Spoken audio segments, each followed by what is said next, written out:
Alors, Jeanne Lagardère, rebonsoir. Bonsoir. Je vous regardais arriver pendant la pub, 1m82, même assise, vous avez une vue à couper le souffle sur la calvitie de Laurent Baffy. Quelle calvitie. Vous avez des jambes immenses. Son condamne. Ça doit prendre du temps pour vous épiler, non? Oui, Ah ouais? à peu près 4 heures. Alors, Jade, je préfère qu'on en parle tout de suite. Quand Laurent Baffy travaillait pour votre mari, Arnaud Lagardère, sur Europe 1, il a tagué « Fuck Lagardère » sur les murs. Oui, oui, je sais. Sur les, oui. C'est sympa. Sur les Oui, murs parce du que, studio. parce Ouais. que j'encule les patrons, quoi. Ouais. Laurent Baffy, tu allé taguer « I fuck Lagardère » sur les murs du studio. Alors, si ça avait été vous, effectivement, ça aurait été une info. Mais de la part de Baffy, c'est vraiment grave. Il s'excuse d'ailleurs. Pas du tout. c'est vrai. En aucun cas, c'est mon boulot. On me paye pour ça, pour faire le bouffon. C'est mon métier. Ouais. Voilà. Ouais, t'as été viré quand même, hein. Oui, sur ma demande, parce que je demandais que les gens écrivent à la commandanture pour me faire virer. Ouais. Et je lui ai dit qu'ils ne comprenaient pas. Et au bout de 4 ans, ils m'ont viré, quoi. Alors, en préparant cette interview, j'ai trouvé une phrase qui vous raconte parfaitement.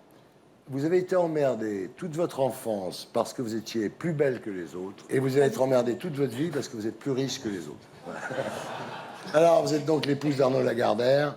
On a beaucoup jasé sur votre histoire à ses débuts, cette liaison entre un mannequin de 20 ans et un milliardaire plus vieux de 30 ans. Et force est de constater que 7 ans plus tard, vous êtes toujours aussi fusionnel avec Arnaud et vous avez 3 beaux enfants. 3 enfants, oui. Et Arnaud a l'air heureux.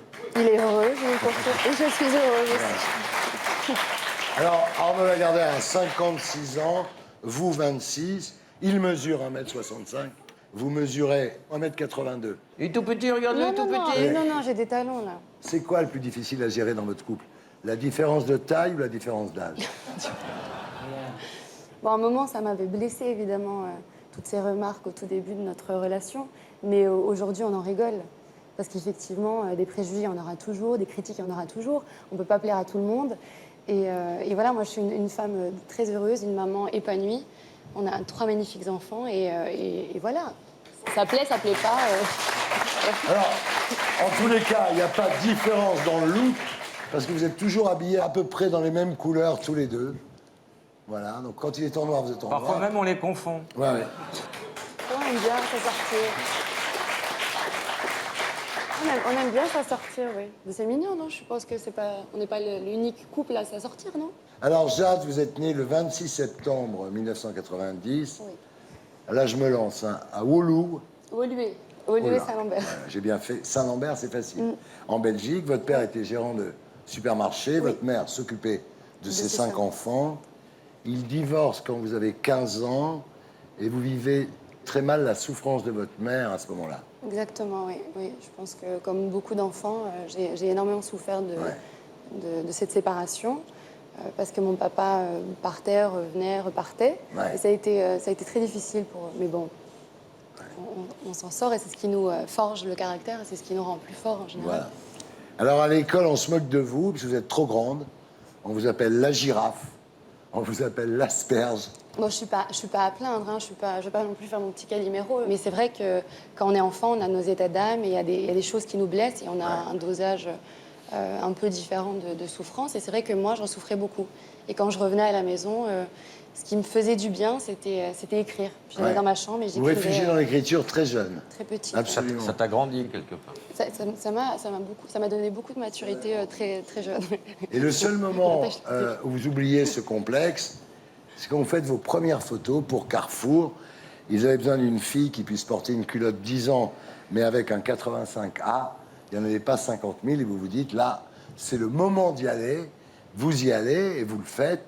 Et c'est le début d'une très belle carrière de mannequin, surtout en Italie au départ. Vous défilez quand même pour Armani. Vous faites le début du défilé, la fin du défilé. Enfin, vous êtes vraiment reconnue à ce moment-là. Oui, j'étais la plus jeune mannequin à 13 ans, haute couture et prête à porter, oui. Les Italiens vous appellent la bambina, la piccola. La piccolina, Ouais. de 13 anni. Alors, il y a un jour quand même où vous avez une robe échancrée qui s'ouvre pendant le défilé. Vous avez 14 ans, on voit votre poitrine, là, ça fait un scandale quand même. Ça a fait un scandale et pourtant le styliste m'avait mis vraiment du scotch juste avant de passer.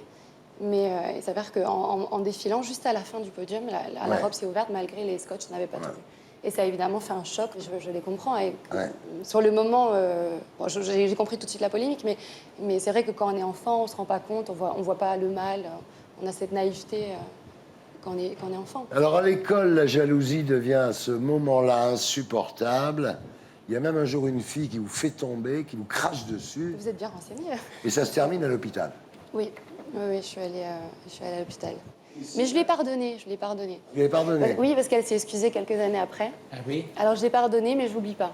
Alors c'est là que vous rencontrez sur les réseaux sociaux Richard Gasquet, et c'est en 2010, alors que vous êtes réfugié à New York après une histoire d'amour malheureuse avec le footballeur Émile Mpenza, que Richard Gasquet vous présente à Arnaud Lagardère. Exactement, oui. Et très rapidement, ça devient du sérieux. C'est vrai, oui. 20 minutes. Ah non, je sais pas. 25, je dirais. 25 Oui, minutes, c'est oui, ça. le temps de se déshabiller. Oui, de- exactement. Vous l'avez fait beaucoup attendre quand même. Non, c'est vrai, on s'est pas vu pendant. Au début, vous ne pendant voulez même pas 6 mois. donner votre Elle numéro à attendait Richard qu'il grandisse Gasquet. un peu. On regarde. Pour montrer aux gens qui sont intéressés à le voir que c'est du sérieux, C'est c'est vraiment ça du sérieux, oui. Ça fait Tu te 5 souviens mois. 5 mois. Et Ouais. demi, bientôt 6, le 14 juillet, fête nationale française. Bientôt 6 mois. Et vous vous êtes rencontrés dans quel cadre? Dans un cadre parisien. Hein, c'était dans mon bureau. Elle était venue me voir parce qu'elle avait un travail à faire. Et après, on s'est revus à Londres. Et en réalité, ça a commencé à Londres. Alors ce que les gens pensent beaucoup, c'est que un amour comme ça pourrait ne pas tenir, alors qu'en fait c'est pas du tout vrai, parce que vous êtes ici aujourd'hui pour le prouver. Alors c'est un amour qui peut tenir plusieurs années. Plusieurs années. Pourquoi toujours trouver une limite? Bah oui. Les gens Il n'y a les- pas de limite, chérie. Il n'y a pas de limite. Les gens pensent beaucoup, parfois beaucoup trop, pas toujours mal, mais parfois un peu mal. C'est pas de manière intentionnée, c'est juste parce que les gens aiment parler et aiment penser à la place des autres. En tout cas, nous, quand on pense à nous, on se donne pas de limite par définition. Alors, votre maman est très complice avec Arnaud. Elle n'hésite pas à le vanner. Hein. C'est vrai. Elle lui balance des vannes. Là, on a des images. Elle l'appelle Petit Nono. Hein. Elle est très familière avec lui. Hein. Oui, ils ont une très belle complicité, oui. Ouais. Il y a une vidéo que je ne passerai pas parce que ici, c'est la discrétion. C'est celle où elle lui dit que son pantalon est trop moulant. Ouais, c'était ça. Et il dit, je vais quand même pas me la couper. Alors, vous avez une sœur qui s'appelle Cassandra. Oui. Est-ce que Cassandra, qui est sortie avec le fils d'Arnaud Lagardère, Alexandre, est-ce qu'ils sont toujours ensemble? Ah, ça c'est privé, hein. Viens, petite fille, dans mon comic strip. Viens faire des bulles, viens faire des... Et maintenant, on passe à la bande dessinée. Alors, ça s'appelle Amber Blake, tome 1, La fille de Merton Castle.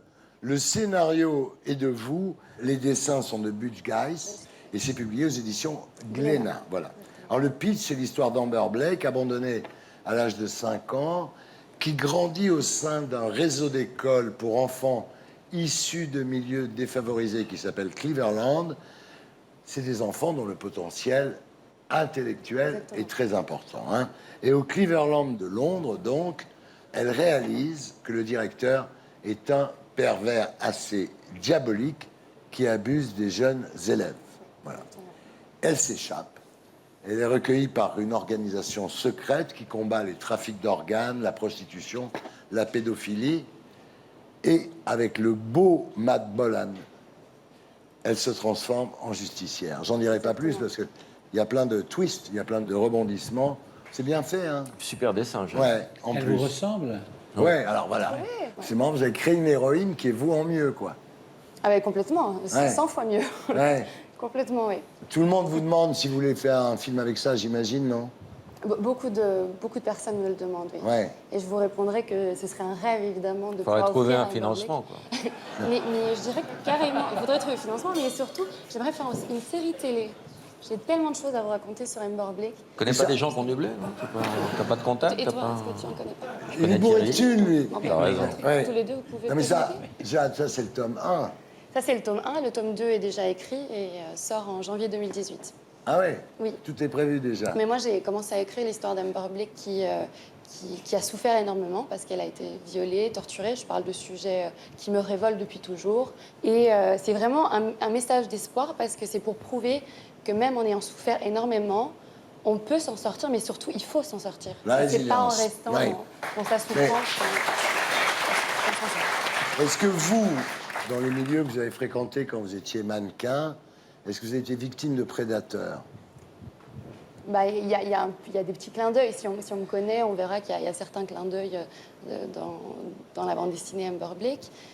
Mais c'est dans tout milieu confondu. Il y a ça, malheureusement. Donc c'est pas une vengeance contre les C'est gens. pas une vengeance personnelle. Non, c'est pas une c'est important de le dire. Non, non, c'est pas une vengeance personnelle, mais c'est pour toutes les personnes qui ont vécu ces horreurs. Moi, j'ai pas été victime de ça, mais Vous avez été élevé en Belgique à l'époque de Marc Dutroux, ça doit jouer, non? exact, bah, ça vous traumatise quand vous êtes, J'imagine. quand vous êtes enfant, oui. Bah oui. Alors évidemment, dans mon pays, ça a été beaucoup plus médiatisé que dans les autres pays, mais malheureusement, la pédophilie et tous ces crimes se passent tous les jours, quoi. C'est horrible.